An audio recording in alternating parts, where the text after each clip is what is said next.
नमस्कार दोस्तों, आज हम आपके लिए लेकर आए हैं रीजनिंग के 5 बहुत ही अति महत्वपूर्ण प्रश्न। ऐसे प्रश्न जो किसी भी कंपटीशन एग्जाम में बार बार पूछे जाते हैं, सिर्फ उन्हीं प्रश्नों को हम यहाँ पर आपके सामने लेकर आते हैं।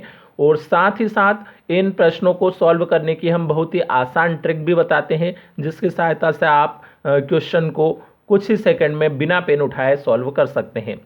तो वीडियो स्टार्ट करने से पहले यदि आपने अभी तक हमारे चैनल को सब्सक्राइब नहीं किया है तो सब्सक्राइब कर ले और बेल आइकन को प्रेस कर दे, ताकि आने वाले हर वीडियो का नोटिफिकेशन आपको प्राप्त हो सके। और वीडियो को अधिक से अधिक लाइक एवं शेयर जरूर करें। और अगर आपने अभी तक हमारे पिछले वीडियो नहीं देखे हैं तो डिस्क्रिप्शन में रीजनिंग के वीडियो की प्लेलिस्ट की लिंक दी गई है, वहाँ से आप वो सारे वीडियो देख सकते हैं। तो शुरू करते हैं आज का ये वीडियो। आज का जो पहला क्वेश्चन है वो है, उस विकल्प का चयन करें जो पहले पद से उसी प्रकार संबंधित है जिस प्रकार चौथा पद तीसरे पद से संबंधित है।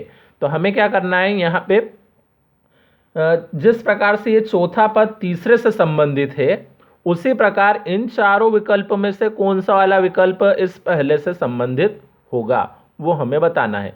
तो उसके लिए हम क्या करें, पहले ये तीसरे और चौथे में संबंध देख लेते हैं, किस प्रकार से संबंधित है ये तीसरा चौथे से। तो अगर यहाँ पे हम देखें तो तीसरे में भी 4 लेटर दे रखे हैं, चौथे में भी 4 लेटर दे रखे हैं।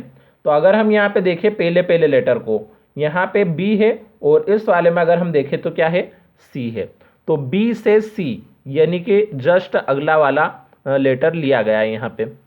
अब सेकेंड अगर देखें तो यहाँ पे ए है, ए के बाद इधर है सी, तो यानी कि अब एक छोड़ा गया है। किसको छोड़ा गया है, बी को। ए के बाद बी आता है, लेकिन यहाँ बी नहीं लिया है बल्कि सी लिया है।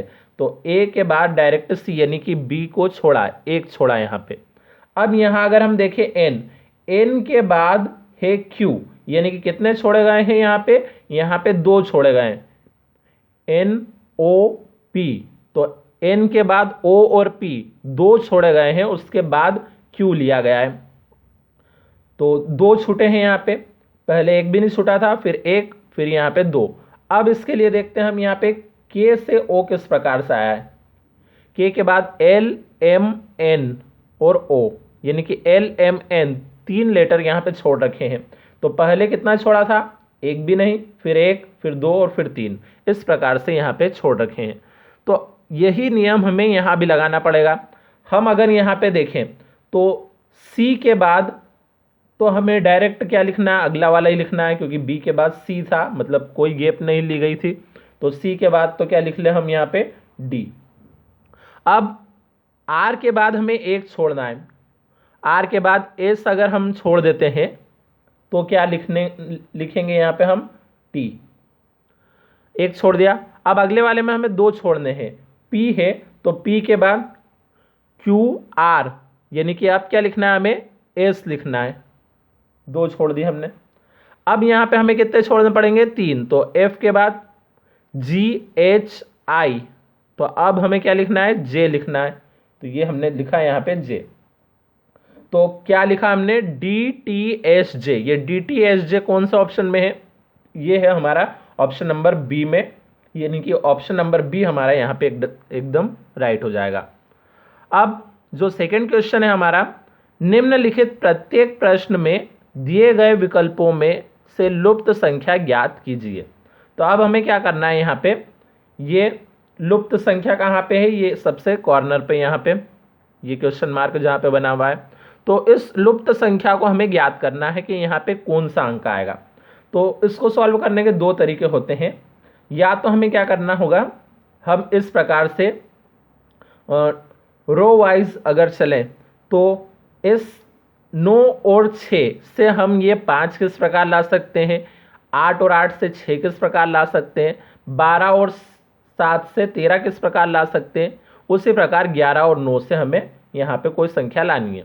तो एक तो वो तरीका हो जाएगा, या फिर एक तरीका ये रहेगा कॉलम वाइज के 9, 8 और 12 का हम क्या करें कि वो 11 बन जाए, 6, 8 और 7 का हम क्या करें कि 9 बन जाए, या 5, 6 और 13 का हम क्या करें कि यहाँ पे प्रश्नवाचक चिन्ह की जगह संख्या आ जाए। तो इसमें हम अगर यहाँ पे देखें रो वाइज में, तो 9 और 6 से हम किसी भी प्रकार से 5 नहीं ला सकते, 8, 8 से 6 नहीं ला सकते हैं, 12 7 से 13 नहीं ला सकते हैं, इसलिए हम इसको रो वाइज हल नहीं करते हुए कॉलम वाइज हल करेंगे। तो हम क्या करें यहाँ पे, इन तीनों से 9 8 12 से हम 11 किस प्रकार ला सकते हैं वो देखें।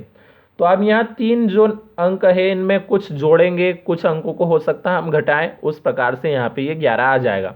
तो यहाँ अगर हम देखें तो इस 12 और 8 को यदि हम जोड़ते हैं तो कितना हो जाता है, ये 20 हो जाता है।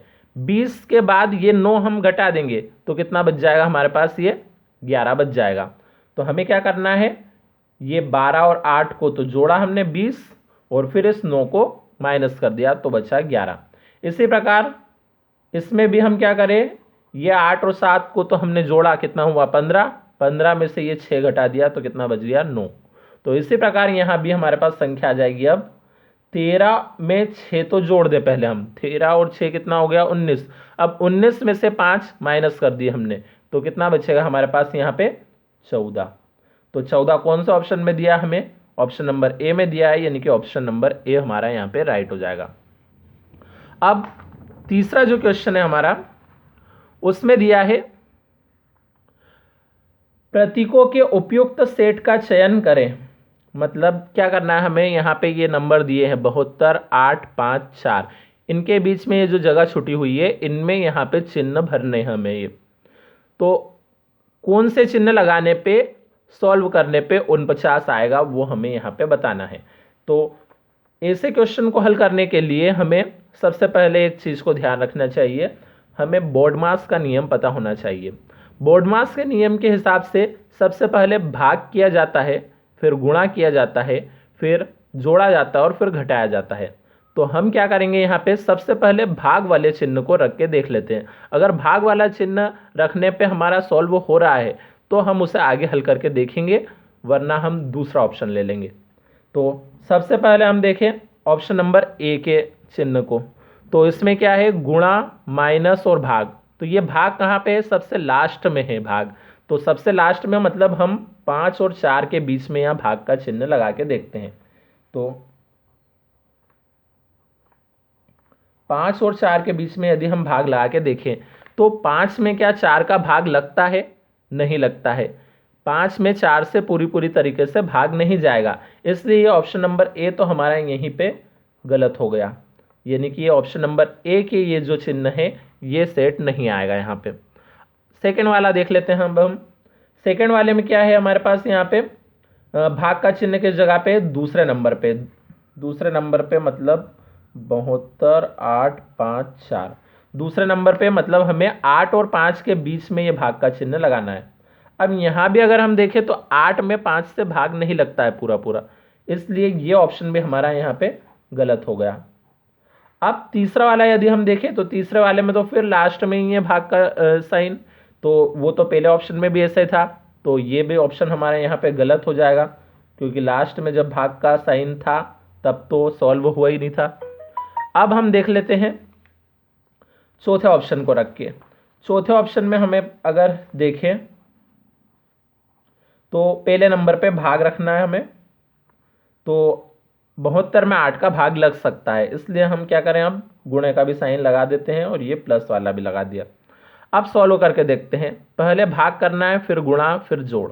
तो 72 में 8 का अगर हम भाग लगाते हैं तो कितना आता है 9, फिर ये गुणे में क्या है 5 + 4। अब गुणा कर लेते हैं, 9 पंजे 45 + 4, अब जोड़ देते हैं 45 और 4 49। तो ये 49 हमारा जो यहाँ पे दिया था वो आ गया है। तो ये कौन से ऑप्शन से आया है, ऑप्शन नंबर डी के ये साइन रखने पे आया है, इसलिए ऑप्शन नंबर डी हमारा यहाँ पे राइट हो जाएगा।